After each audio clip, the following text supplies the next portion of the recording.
This is Hidden Killers Week in Review. A look back at the most prolific stories of the week. This is the Hidden Killers podcast with Tony Brueski. Featuring former FBI Special Agent and Chief of the Counterintelligence Behavioral Analysis Program, Robin Dreeke. Chad Daybell, the fact that he did have this cognizant sense of reality when the police came in, it makes you wonder, why did he stick with it? Why did he what kept him going down the road of crazy to the level that he allegedly did? I mean, at some point, you got to say, this person's nuts. I'm not going to go kill somebody for her. I mean, I get, in her mind, she thought they were killing demons. I fully believe that. I don't think Chad thought that. But why on earth would you stick around with somebody or do the bidding for someone like that when you already have your own other children over here from a previous relationship that rely on you, that love you? I mean, if we've seen their interviews, they still stick by him.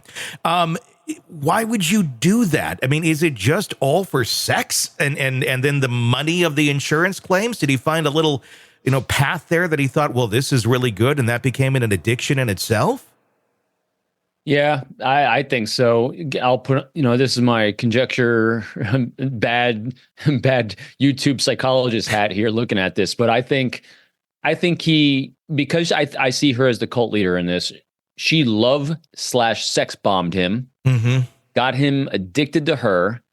And one of the reasons that made him an easier manipulative piece of prey to her was because I think he had no life skills. I really don't. Both these people, the reason why I think they went in the business of collecting insurance money is because I couldn't do anything else. Yeah. He had written numerous failed books in my estimation. Yes. He really couldn't do anything.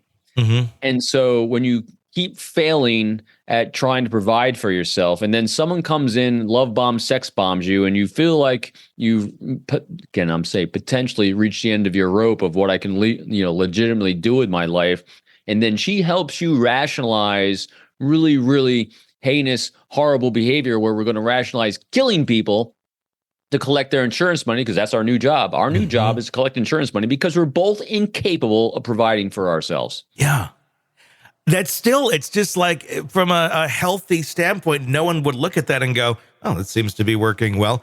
It's like, what? No loving critics. No loving critic. Lives. Yeah. Because remember, who do they surround themselves with? Yeah, people who agree crazy. with them are crazy. Yeah, and that's the biggest problem, I think, with most narcissists is the fact that when there is a loving critic in their life, they tend to push them out, or that loving critic gets so sick of their BS that they run away, because it's like, I can't continue this if they're not going to listen and continue down with toxic behavior. And sometimes that's on a very, non-extreme, non-criminal level. But when you have someone whose mind is this far out there, that's just the further that they can go with it. If no one's saying, hey, let's put the pause button on here and think about this.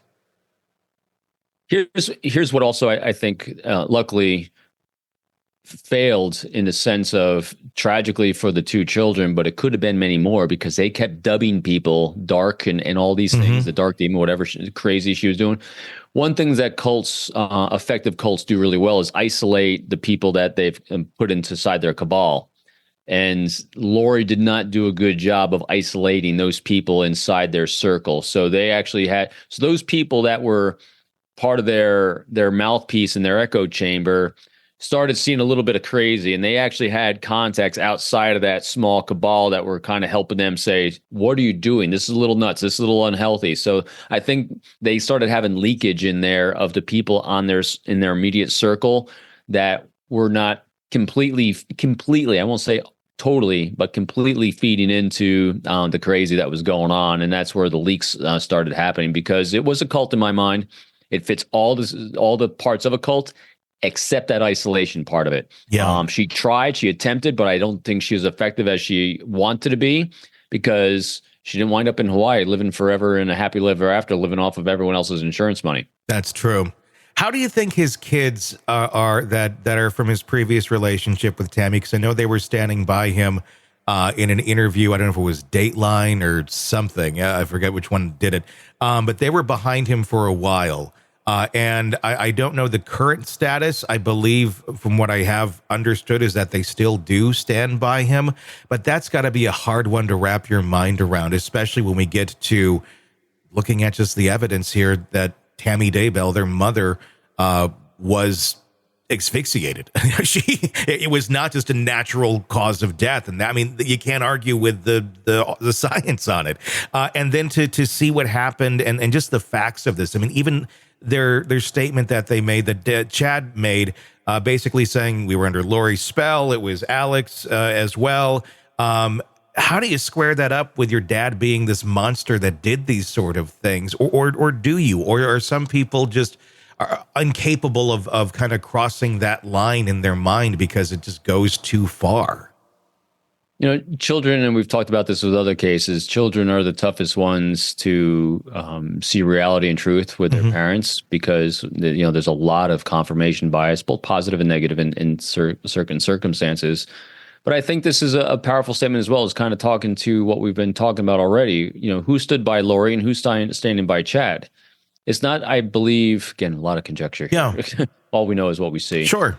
And all I can think of is that given what they know, they might just see their father as a poor, pitiable person. Not that they stand by him and think he's the greatest dad or anything like that, is that he's pitiable.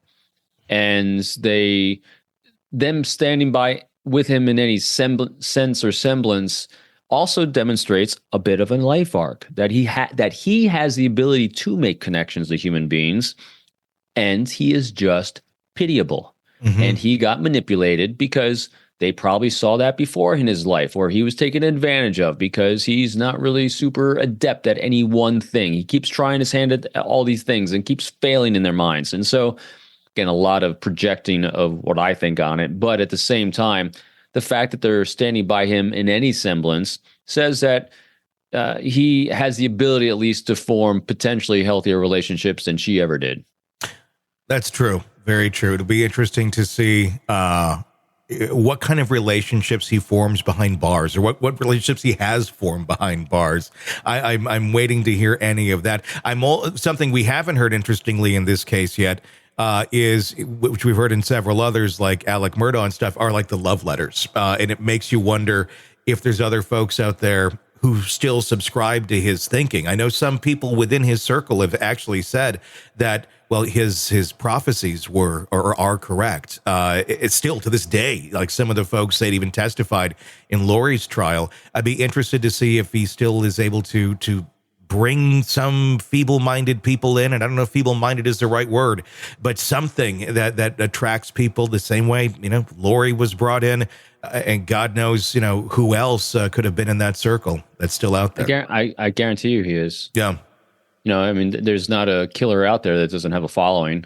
Yeah. You know, because to be noted, so the type of people that, and I looked this up a few times for some of our other cases, you know, especially with serial killers, you know, they attract people that are feeling disenfranchised. They attract people that are trying to feel connected, to feel important, to feel valued. And if I get noticed by someone that's such a celebrity, even a negative celebrity, you know, that actually feeds into their sense of self-worth, as misguided as that is.